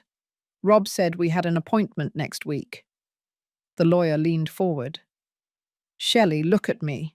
If you do not want to sell that house, no one can force you. Your husband has no legal right to it. None. Do you understand? But we are married. And still, the power of attorney your mother established is very clear. That property is yours, and yours alone. Rob says I'm selfish. Rob is trying to manipulate you into giving up your security. Shelley started crying again. I don't know what to do. If I don't sell the house, he will be so angry. I don't know what will happen. The lawyer looked at me. Then he looked at Shelley. My dear, has your husband threatened you? Has he laid a hand on you? No, never. He's not violent. But are you afraid of his reaction? She didn't answer immediately. That was already an answer. I'm afraid that everything will get worse, she finally said. That he will be angry. That he will punish me with silence. That he will go back to his mother's house and leave me alone. And would that be so bad? The lawyer asked softly. Being alone? I'm pregnant. I can't be alone. You wouldn't be alone, I said. You have me. You have the house. You have options. The lawyer took a card from his desk. Look, I'm going to give you the number of a colleague of mine. She is a lawyer specializing in family law. If at any time you feel you need advice about your marriage, about custody, about anything, you call her, okay? Shelley took the card with trembling hands. Thank you. We left the office with more questions than answers. But at least Shelley now knew she had rights, that she wasn't completely defenseless. I walked her to the bus stop for the ride back to Brooklyn Heights. Before she got on, I hugged her. I love you, my dear, and I will be here, always. I know, Mum. I love you too. I watched the bus drive away. Shelley waved to me from the window, and I had a bad feeling, a feeling in my stomach that I couldn't ignore. That night, at 11 hours 30 minutes, my phone rang. It was Shelley, crying so hard she could barely speak. Mum, I need you to come. Please. What happened? Are you okay? Is it the baby? Rob knows. He knows we went to the lawyer. I don't know how he found out, but he knows. Where are you? At the house. He left. He said horrible things, Mum. He said I was ungrateful, that he had been so good to me and I was repaying him like this, that you had brainwashed me. I'm on my way. Don't move. Do you hear me? Don't move. Hurry, Mum. Please. I hung up and rushed out. I didn't even change out of my pajamas. I put a sweater over them and almost flew down the stairs of my building. There were no taxis on the street. I had to walk 4 blocks to a main avenue. I finally found one. Brooklyn Heights, Magnolia's Lane. And hurry, please. The journey was endless. Every red light was torture. Every slow car was an unbearable obstacle. When we finally arrived, I gave the taxi driver $20 and told him to keep the change. I ran toward the house. The door was ajar. Shelley? I found her sitting on the stairs, hugging her knees. She was trembling. I sat next to her and hugged her. I'm here now. It's over. It's not over, Mom. This is just beginning. She was right. This was just beginning, and the worst was yet to come. I stayed with Shelley that night. I wasn't going to leave her alone. Rob didn't return. His phone rang and rang, but she didn't answer. Let it ring, I told her. Let him calm down first. He's not going to calm down, Mum. He's furious. I've never seen him like this. What exactly happened? How did he find out? She wiped her tears with the back of her hand. I don't know. I got home around 6. He was already here. That was strange because normally he gets home after 8. He was sitting in the living room with the lights off, just sitting there, in the dark. A shiver ran down my spine. And what did he say? At first, nothing. He just looked at me. Then he asked where I had been. I told him I had gone shopping with you. He asked me what I had bought. I showed him the dresses. He threw them on the floor. Shelley trembled as she recounted. Then he said, "Did you go shopping or did you go to a lawyer?" I froze, Mum. How did he know? I didn't tell anyone. Only you. Did someone see you?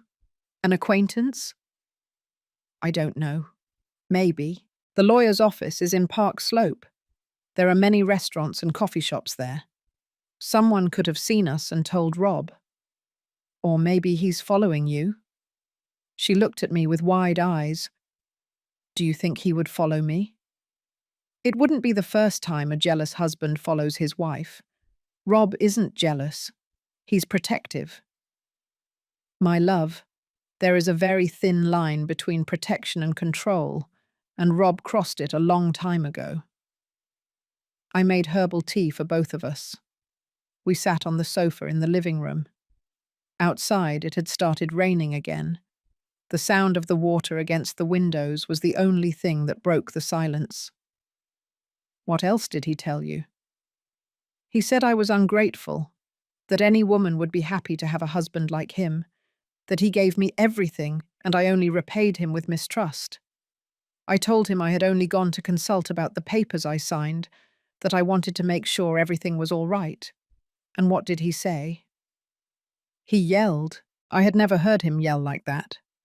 He said we didn't need lawyers getting involved in our marriage, that family problems are resolved in the family, that you had turned me against him from the beginning. I didn't turn you against him. I only gave you tools to protect yourself. I know, Mum. Now I know. Shelley's phone vibrated. It was a text from Rob. What does it say? She read aloud. I'm at my parents' house. I need to think. We'll talk tomorrow. But I want you to know that this has to end. You are either completely with me or you are not with me at all. You decide. It's an ultimatum.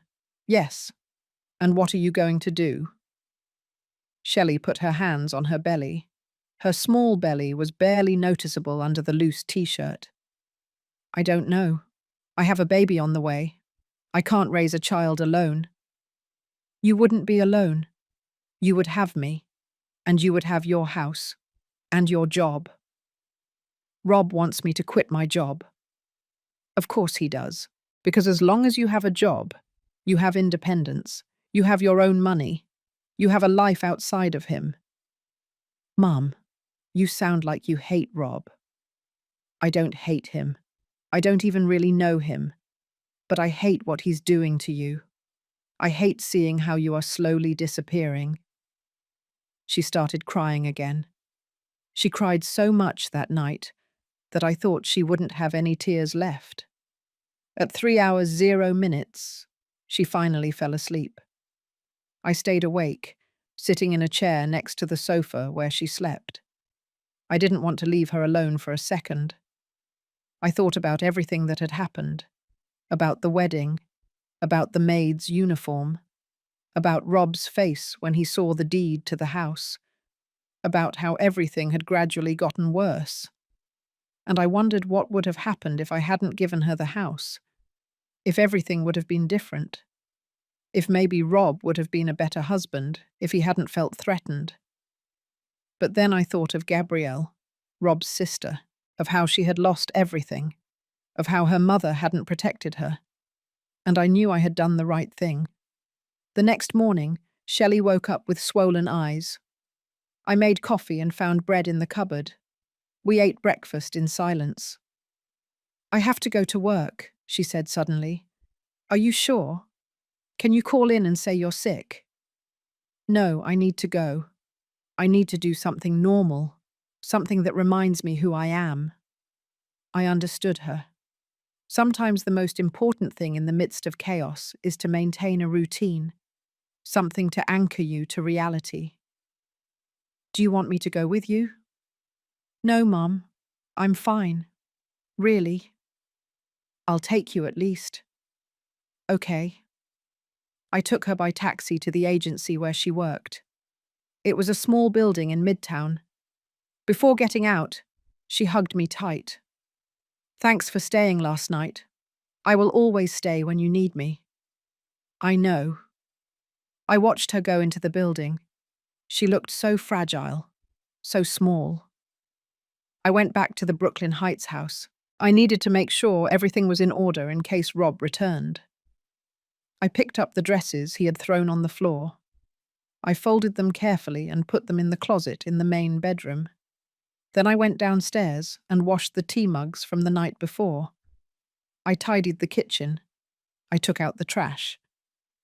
I was finishing up when I heard someone open the front door. Rob. He burst in like a whirlwind. He was wearing the same clothes as the day before.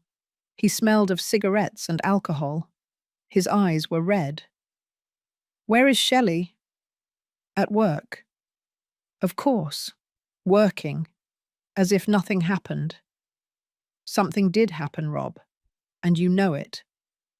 He looked at me with pure hatred. "You. This is all your fault." "No, this is your fault.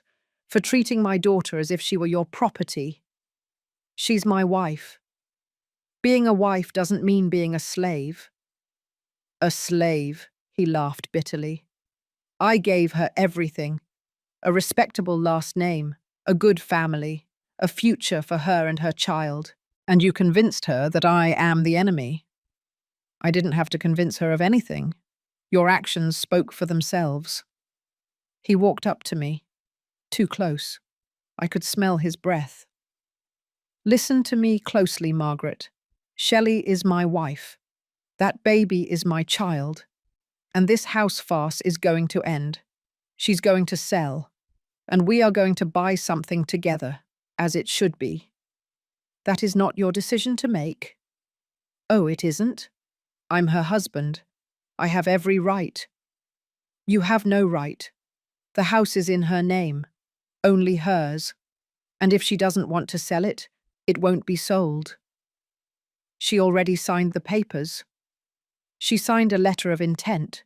It is not binding. Ask your lawyer if you don't believe me." I watched his face change. It turned red, then purple. "How do you know that?" "Because we went to a lawyer, a real one, who explained Shelley's rights to us." He hit the wall with his fist, so hard that it left a mark. "This is unbelievable. Unbelievable. My own wife going to lawyers behind my back." "She didn't go behind your back. It was to protect herself." "Protect herself? Protect herself from what? From me? I'm her husband. I love her." "Love doesn't control. Love doesn't isolate. Love doesn't manipulate. You don't know anything about love. You were widowed and became bitter, and now you want your daughter to end up the same way." Those words hurt, but I wasn't going to let him notice.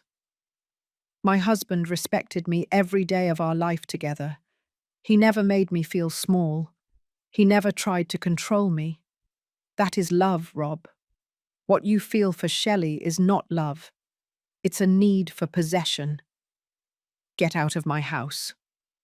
This is not your house, it's Shelley's. Get out. I didn't move. "I will leave, but listen to me closely. If you hurt my daughter, if you lay a hand on her, if you threaten or harm her in any way, I will personally see to it that you pay." "Are you threatening me?" I'm promising you. I walked out of the house with my head held high, but when I closed the door behind me, my legs were trembling. I had crossed a line. I had confronted Rob directly, and I knew there would be consequences. I called Shelley from a payphone on the corner. My dear, Rob is at the house. He arrived while I was there. What? What happened? We had a conversation. A strong conversation. I think it's better if you don't go home tonight. Stay with me. Mum, I have to go. It's my house. I can't run away. It's not running away. It's being smart. Let him calm down. I'm tired of waiting for him to calm down. It's always the same. He gets angry. I wait. He calms down halfway. And then we go back to the same thing. So, what are you going to do? I'm going home, and we're going to talk, like adults, like a couple. Mum, I love you, but I need to do this. I need to face him. At least let me take you. I can wait outside. No, this is between Rob and me. She hung up. I stood on that corner, phone in hand, feeling that I had just made a terrible mistake. I shouldn't have let her go alone. The hours passed. 6 hours, 0 minutes that evening. 7, 8. Shelley didn't call. At 9 hours, 0 minutes, I called. No answer. At 9 hours, 30 minutes, I called again. Nothing. At 10 hours, 0 minutes, I took a taxi back to Brooklyn Heights. When I got to the house, all the lights were off. I rang the doorbell. No one answered. I used my keys. Shelley? Rob? A heavy, unnatural silence. I ran up the stairs. The door to the main bedroom was locked. Shelley, open the door. I heard a sob from the other side. Mum, open the door, my love. I can't. Rob took the keys. He locked me in. I felt my blood boil. Where is he? I don't know. He left an hour ago. He said he needed air, but he locked me in here, with the lock on the outside. I'm going to break down the door. No, Mum. It's too thick. You won't be able to. She was right. It was a solid wood door. I'm calling the fire department. No, please. I've caused enough of a scene. The neighbors will. I don't give a damn about the neighbors. We'll get you out of there and then we'll see. I called the emergency number. I explained the situation. They told me they would send a unit. 20 minutes later, 2 firefighters arrived, young men in blue uniforms. What's the situation? My daughter is locked in that bedroom. Her husband locked her in. They looked at each other. They knew this kind of situation. Is she okay? Is she hurt? Shelley, my love, are you okay? Yes, Mum. I'm fine. Just scared. We're going to get her out, Mum, one of the firefighters said. It took them 10 minutes to force the door. When it finally opened, I ran inside. Shelley was sitting on the floor next to the bed, hugging her knees, just like that first time I found her like that. I hugged her so tightly I probably hurt her. It's over. You're out. The firefighters stayed for a moment. Miss, do you want us to call the police? What your husband did is illegal. It's deprivation of liberty. Shelley shook her head. No, I just want to leave here. Are you sure? Yes, please, I just want to leave. The firefighters left. I helped Shelley pack a suitcase, clothes, important documents, her toiletries. The house papers? I asked. In the study, in the top drawer of the desk. I ran downstairs. I found the documents, the deed, the power of attorney. Everything was there. I put them in my purse. When we left the house, it was almost 11 hours, 0 minutes that evening. The street was dark and quiet. The bougainvillea swayed in the wind. Shelley turned to look at the house one last time. I thought I was going to be happy here. You still can be, just not with him. I'm pregnant, Mum. 4 months. What am I going to do? You're going to be a mother. You're going to raise your child with dignity and love. And you're going to teach him or her that no one, ever, has the right to lock you in. That night, Shelley slept in my bed, just like when she was a child and had nightmares. And I stayed awake, watching, protecting, because I knew this wasn't over. Rob wasn't going to accept her leaving just like that. The storm was just beginning, and the worst was still to come. The next 3 days were hell. Rob called constantly. He left messages, some full of apologies, others full of threats. My love, forgive me. I don't know what came over me. I was so angry, so confused. Please come back. I promise it will be different. And then, 2 hours later. If you don't come back, I'm going to make you regret it. That baby is mine too. You can't take him away from me. My family has lawyers, the best ones. We'll take custody from you. Shelley listened to the messages and cried. I deleted each one after she heard it. He can't take custody from you, I told her. You have nothing to worry about. But his family has money, Mum. They have power. What if they can? They can't. You haven't done anything wrong. He was the one who locked you in. He was the one who abused you. On the 4th day, Mrs. Cunningham showed up at my door. She rang the doorbell at 10 hours 0 minutes. When I opened, she was standing there in her designer coat and dark glasses. I need to speak with Shelley. She doesn't want to talk to anyone from your family. I'm her mother-in-law. I have a right. You have no right. Leave. Margaret, don't be ridiculous. This can be fixed. You are a married couple. You have a baby on the way. You just need to talk. Your son locked my daughter in, with a lock, as if she were a prisoner. He was upset. Men do things when they are upset. That is not an excuse and never will be. You are the one who caused all this, with your damn house, with your need to control Shelley. I didn't lock her in. Your son did. Mrs. Cunningham pursed her lips. Rob is devastated. He doesn't eat. He doesn't sleep. He just cries and asks for her. Then let him come and ask for forgiveness on his knees. And even so, I don't know if she should forgive him. They are husband and wife, before God.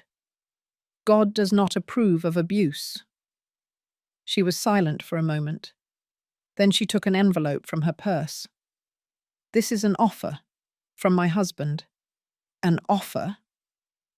If Shelley returns to Rob, my husband will give her an apartment in her name, only hers as compensation. I couldn't believe what I was hearing. Are you telling me you want to buy my daughter? It's not buying her, it's securing her future. Her future is secured. She has a house, the one I gave her, and she has her dignity, which your son almost took from her. That house is not enough. Mr. Ernest is offering something much better. On the Upper East Side. 3 bedrooms, 2 parking spaces. I don't care if he's offering a palace. My daughter is not returning to a man who locked her in. Mrs. Cunningham put the envelope away. This is a mistake. We are all going to regret this. The only thing I regret is not having seen sooner what kind of family you are. She left without saying anything more. When I closed the door, I was trembling with rage. Shelley had heard everything from the living room. An apartment on the Upper East Side. It doesn't matter where it is. It's not worth your freedom. But, Mum, it's a good offer. And with the baby, you need to be safe, calm, not with a man who locks you in when you don't do what he wants. She sat on the sofa. She looked so tired. I don't know what to do. Yes, you do. Deep down, you know. That afternoon, we went to the lawyer Attorney Miller had recommended. Her name was Ms. Torres. She was about 40 years old and had a direct gaze that inspired confidence. We told her everything, from the wedding to the lock-in. She took notes without interrupting. When we finished, she looked up. You have a case for psychological abuse and deprivation of liberty. We can proceed with a divorce petition and request a restraining order. Restraining order? Shelley asked. Yes, so Rob can't get close to you. It's for your safety and the baby's. But he's the father of my son, and he can see his child, but with supervision, at least until he proves he is not a danger. Shelley started crying. This got out of control. We just wanted to be happy. I know, Ms. Torres said gently, but happiness cannot be built on fear, and you are afraid of your husband. That's not right. We left the office with papers to sign, a divorce petition, a request for alimony, a temporary restraining order. Everything was becoming real, very real. That night, Shelley finally made her decision. I'm going to get a divorce. Are you sure? No, but it's the right thing to do. For me, for my baby. I hugged her as tightly as I could. I'm proud of you. I'm so scared, Mom. I know, but I'm here, and I'm never going to leave you alone. The next day, we signed the papers. The lawyer presented everything to the judge. Rob received the notification 3 days later, and then the real hell began.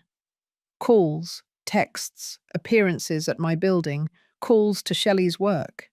But she held firm. I'm not coming back, she told him on the phone one night. I can't. You hurt me, Rob, and I need to protect myself.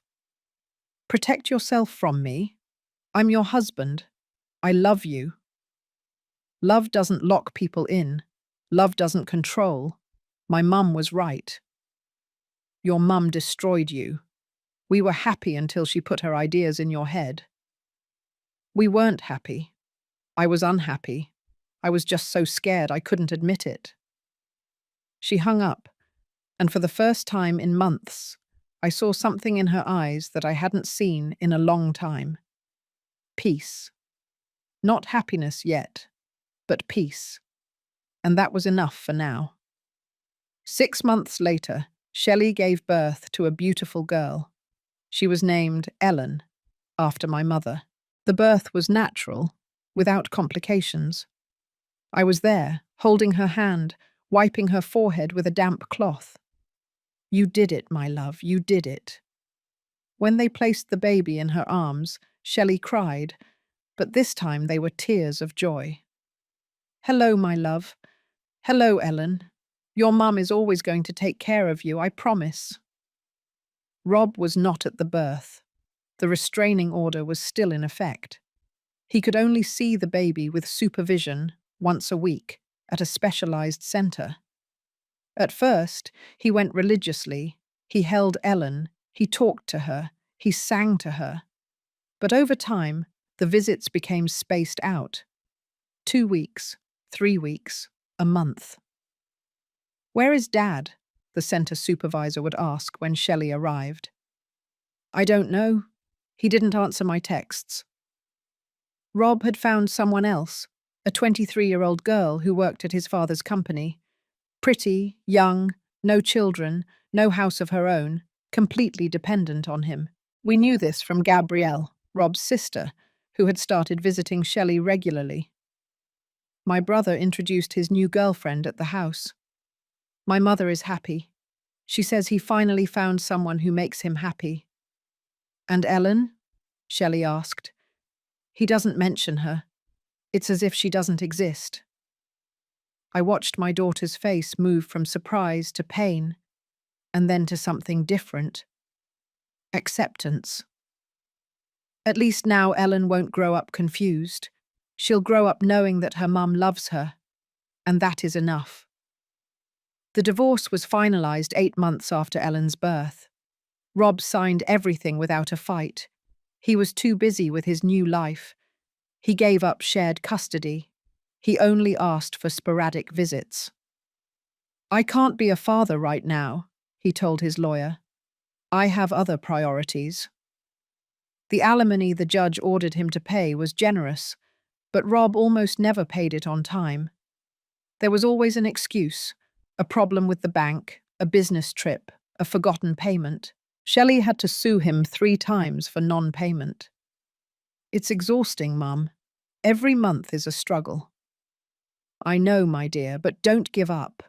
That alimony is Ellen's right." Meanwhile, Shelley's life began to flourish in unexpected ways. She had returned to work when Ellen was 6 months old. Her boss, impressed by her dedication, offered her a promotion. "I want you to be the creative director. You have talent and vision." She had also met other single mothers at the park. They formed a support group. They helped each other with childcare. They shared recipes. They listened to each other when they needed to vent. "For the first time in years, I feel like myself," she told me one afternoon, while we were having coffee in her living room. The Brooklyn Heights house now had life. There were photographs on the walls, plants in the windows, Ellen's toys everywhere. "You look happy." "I am. Sometimes it's hard. Sometimes I'm exhausted. But I'm free, Mum, and that's priceless." A year after the divorce, Gabrielle called me. "Margaret, I need to tell you something. About Rob. What happened? He's getting married again to the young girl. So fast? She's pregnant. My mother is organizing a big wedding. She says this time everything will be different. That this girl really knows what it means to be a good wife." I felt pity. Not for Rob, for that girl who didn't know what she was getting into. "And how is Rob?" Gabrielle sighed. "Unhappy. It shows. He smiles for pictures, but he looks empty. My dad says Rob asks about Shelley, about Ellen, but he's too proud to admit he made a mistake." 2 years after the divorce, we received news from the Cunningham family again. Rob and his second wife had separated. She had left him, taking their 1-year-old son. She said he was controlling, that he isolated her from her family, that he checked her phone. "Everything you said he did," Gabrielle told me over the phone. "It's sad," I said sincerely. "Sad that he doesn't learn." My dad tried to talk to him.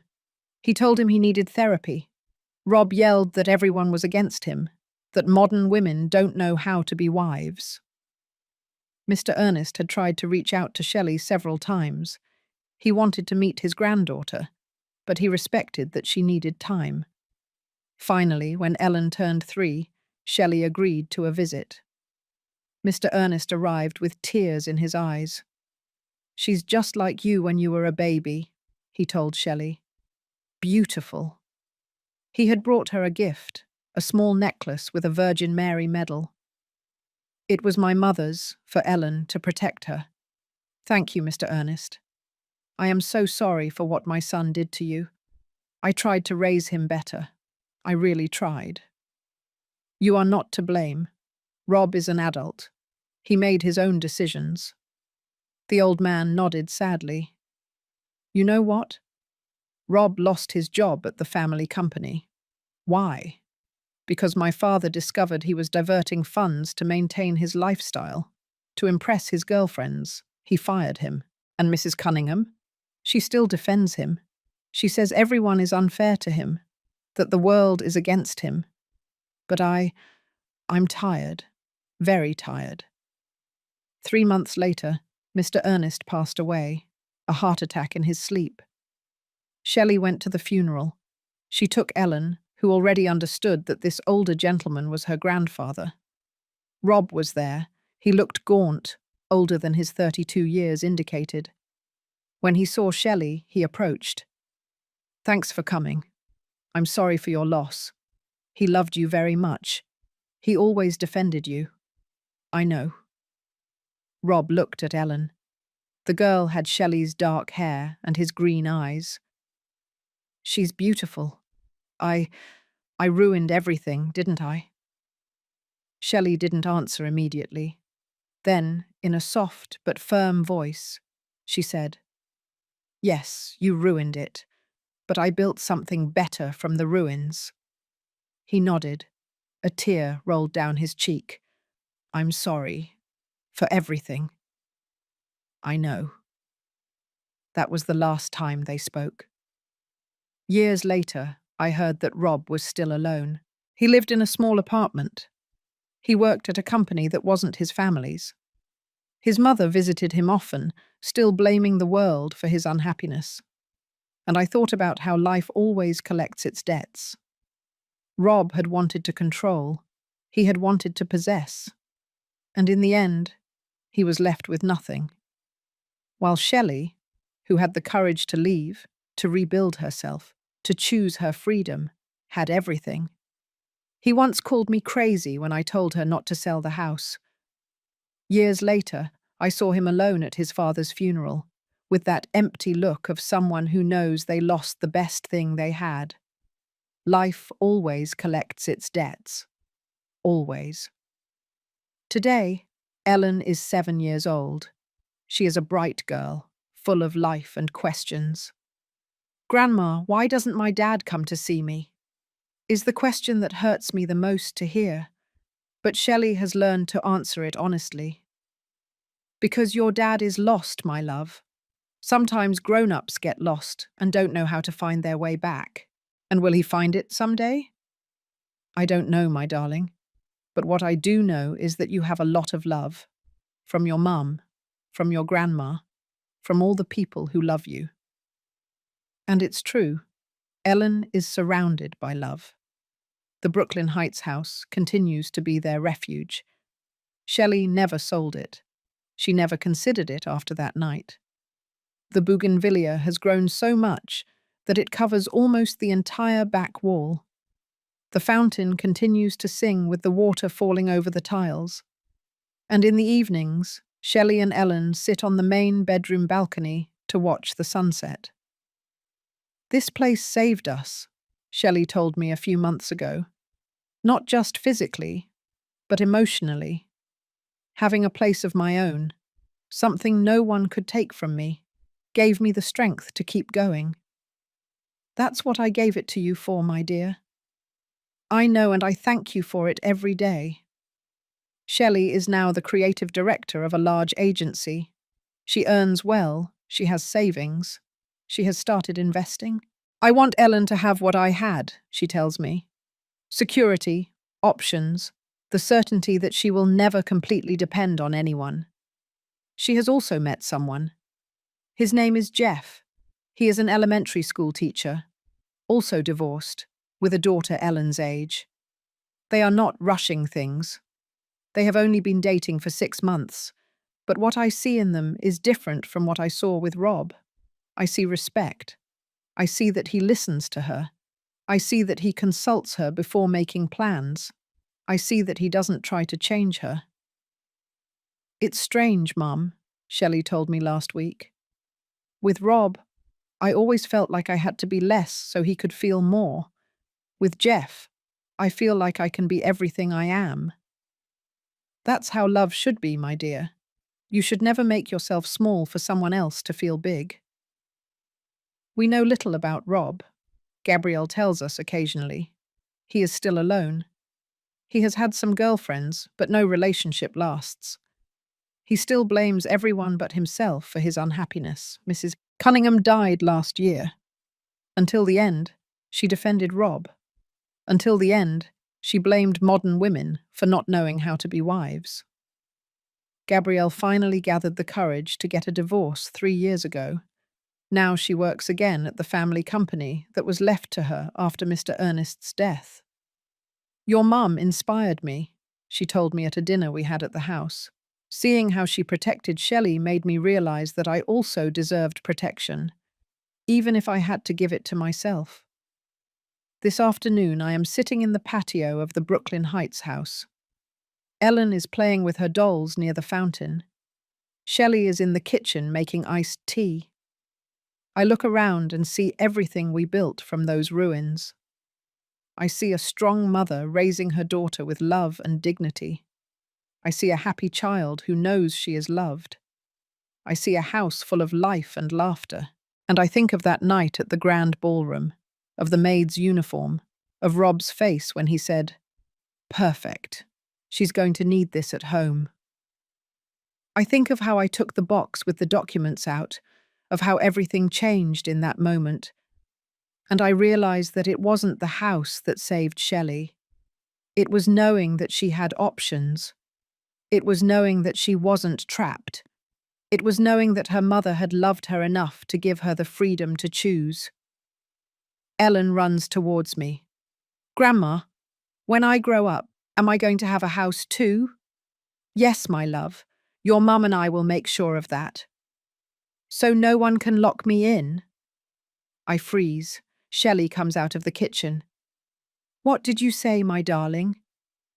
"I heard you telling Uncle Jeff that Daddy locked you in, and that's why you left." Shelley kneels in front of her.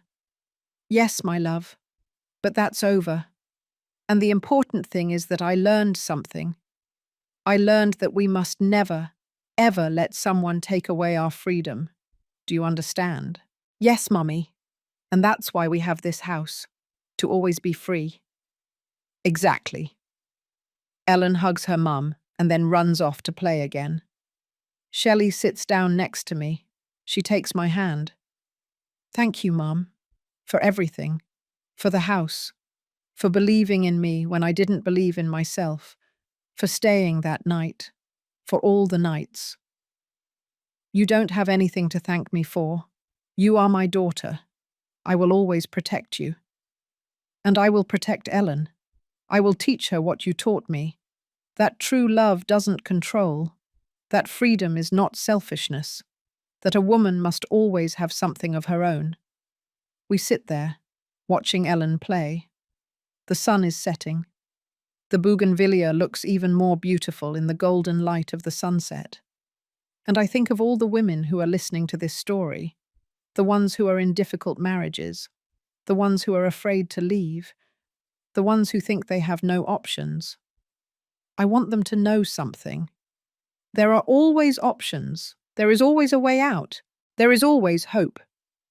Sometimes we just need someone to remind us. Sometimes we just need a house, or a job, or a friend, or a mother who tells us, "You can do it. You are worth it. You deserve to be free." That night at the ballroom, when I took those documents out of the blue velvet box, I didn't know how this story was going to end. But now I know. It ended with freedom, with dignity, with love. And that is all a mother can wish for her daughter. If my story helps a single woman open her eyes, it will have been worth it. If my decision inspires a single mother to protect her daughter, I will have fulfilled my purpose. Because in the end, true love is not about controlling. True love is about giving wings. And sometimes those wings come in the form of a deed, of a house, of a way out. Thank you for listening until the end. If this story touched your heart, subscribe and hit the bell to hear more stories of women who turned their pain into wisdom. Every day, one woman, one life lesson. Share this story with someone you love. Sometimes a story like this can change an entire day. God bless you, and until next time.